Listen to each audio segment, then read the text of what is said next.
नमस्कार बच्चों, बहुत बहुत स्वागत है आज के इस वीडियो में। बच्चों आज हम देखेंगे कायिक जनन से आप पे कौन कौन से लाभ होते हैं और कायिक जनन से कौन कौन सी हानियां होती हैं। तो आज के इस वीडियो में हम लोग कायिक जनन से लाभ और हानियों के बारे में विस्तृत चर्चा करेंगे। हर एक पॉइंट आपको समझ में आएगा, बिल्कुल अप टू द मार्क। चलिए फटाफट से बिना देर के वीडियो को शुरू करते हैं।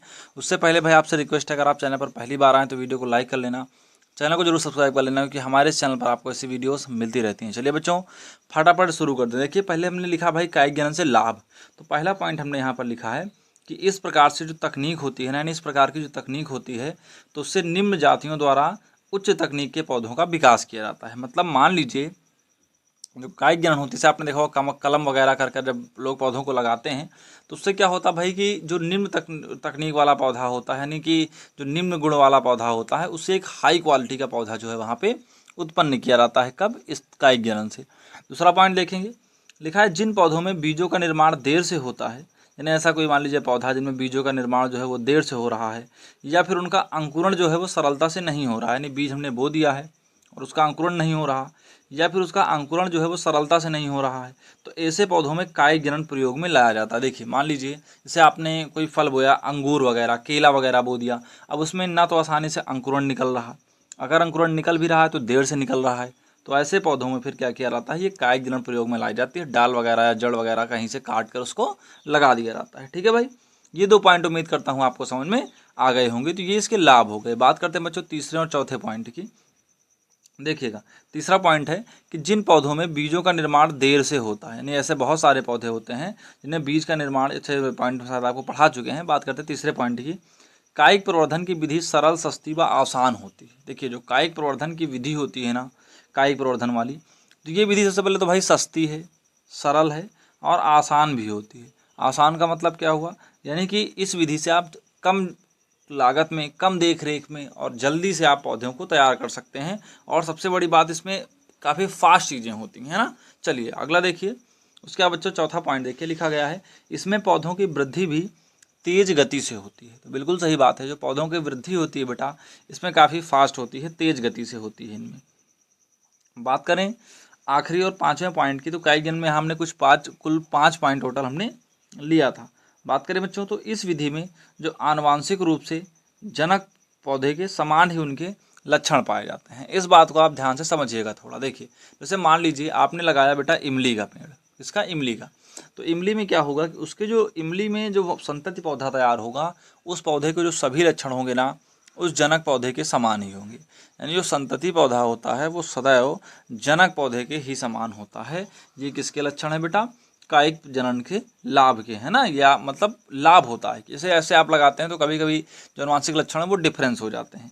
तो ये काफ़ी सरल सस्ती विधि है, वृद्धि भी तेज गति से होती है, आनुवांशिक रूप से पौधे भी जनक के समान होते हैं, है ना, और अंकुरण अगर नहीं होता तो ये विधि आप जरूर प्रयोग में कर सकते हैं। तो ये हो गया आपका कायिक जनन के कुल लाभ। अब हम बात कर लेते हैं कायिक जनन से होने वाली हानियों के बारे में। देखिए बच्चों कायिक जनन से होने वाली हानियां हम यहाँ पर लेकर आए हैं। इसमें सबसे पहला पॉइंट आपका है, देखिए लिखा है कि कायिक जनन अंग आसानी से नष्ट हो जाते हैं, तो सूक्ष्म जीव रोगों के प्रति अधिक संवेदनशील होते हैं। देखिए लिखा गया जैसे कायिक अंग आसानी से नष्ट हो जाते हैं। मान लीजिए आपने कोई डाल वगैरह काटी और वहाँ पे कहीं लगा दिया, तो बेटा इसमें क्या होगा कि ये सड़ भी सकता है जल्दी से ना, और सूक्ष्म जीवों के द्वारा अधिक संवेदनशील होते हैं। यानी अगर सूक्ष्म जीव थोड़ा सा भी इसमें अटैक कर दिया ना तो बहुत ज़्यादा सेंसिटिव टाइप के होते हैं, तुरंत या तो मुरझा जाएंगे, दीमक वगैरह लग जाते हैं तो तुरंत ये खत्म हो जाते हैं। तो ये क्या होते हैं, सूक्ष्म जीव द्वारा प्रति अधिक संवेदनशील होते हैं और बहुत ही जल्दी क्या होते हैं, नष्ट हो जाते हैं। ठीक है, अगला देखिए बच्चों, कायिक जनन से प्राप्त होने वाली जो पौधों में विभिन्नताएं उत्पन्न नहीं होती, अतः ये पीढ़ी दर पीढ़ी एक समान ही बने रहते हैं। तो ये हो गई सबसे बड़ी हानि। देखिए क्या होता है, जैसे लिखा है कायिक जनन से अगर पौधों में आप विभिन्नताएं करेंगे ना तो उत्पन्न नहीं होती और पीढ़ी दर पीढ़ी एक समान बने रहते हैं। देखिए जैसे आपने लगाया मान लीजिए कनेर छोटा वाला, तो भी आपने ऊपर पढ़ा कि कायिक जनन में आनुवांशिक रूप से जो पौधा होगा ना वो उसके जनक के समान होगा। तो यहाँ पर भी क्या हो रहा, मान लीजिए कनेर लगाया, पतला सा एकदम मिर्चा मिर्चा छोटा सा होता है, तो वैसे ही अगला कनेर भी होगा। परंतु बीजों में क्या होता है कि उसमें बच्चे संकरण वगैरह करा दिया जाता है, दो जातियों में क्रॉस वगैरह करवा दिया जाता है पौधों में। तो उसमें क्या होता है कि जो आने वाला आनुवांशिक पौधा होता है ना वो ज़्यादा उत्पाद देने वाला होता है, या फिर उसमें जो होता है अधिक विभिन्नताएं आ जाती हैं, जिस कारण उस पर एक नई जाति उत्पन्न हो जाती है और वो अच्छी होती है। तो यहाँ पर बताया गया कायिक जनन से प्राप्त होने में पौधों की विभिन्नताएं उत्पन्न नहीं होती, अतः ये पीढ़ी दर पीढ़ी एक समान ही बने रहते हैं, बिल्कुल एक जैसा ही रहते हैं, इनमें कोई भी चेंजेस नहीं आते हैं। अगला देखिए बच्चों, लिखा गया इस विधि द्वारा नई जातियाँ उत्पन्न नहीं की जा सकती। बिल्कुल सही बात, यानी इस विधि द्वारा आप नई जाति को उत्पन्न नहीं कर सकते हैं, यानी इस विधि से आप कोई भी नई जाति को उत्पन्न बिल्कुल नहीं कर सकते। जैसा पिछली जाति रहेंगी वैसे ही आने वाली आनुवांशिक जातियाँ भी होती रहती हैं। अगला देखिए क्या लिखा गया है कि इस जनन से कुछ समय पश्चात पौधे की प्रजनन क्षमता कम हो जाती है। ठीक है, यानी इस जनन से क्या होता है, कुछ समय पश्चात प्रजनन क्षमता कम होती जाती है। जैसे धीरे धीरे आप क्या करते हैं, मान लीजिए गेहूं जैसे आपने देखा होगा बोते हैं हम लोग, है ना, तो अभी क्या होता है उसकी तो खैर बीज वाला उसमें जनन होता है। अगर कायिक जनन किसी पौधे में होता हो तो वो धीरे धीरे क्या होता है, मतलब उसकी जनन क्षमता जो है ना वो कमज़ोर होती चली जाती है, और उसमें अगला अपनी पीढ़ी को बढ़ाने की जो क्षमता है ना वो धीरे धीरे एकदम कमज़ोर होती चली जाती है, और अंत में वो प्रजनन करने योग्य ही नहीं रह जाता। ठीक है, तो उम्मीद करता हूँ यहाँ तक समझ में आ गया होगा। चलिए आगे देखते हैं, है ना।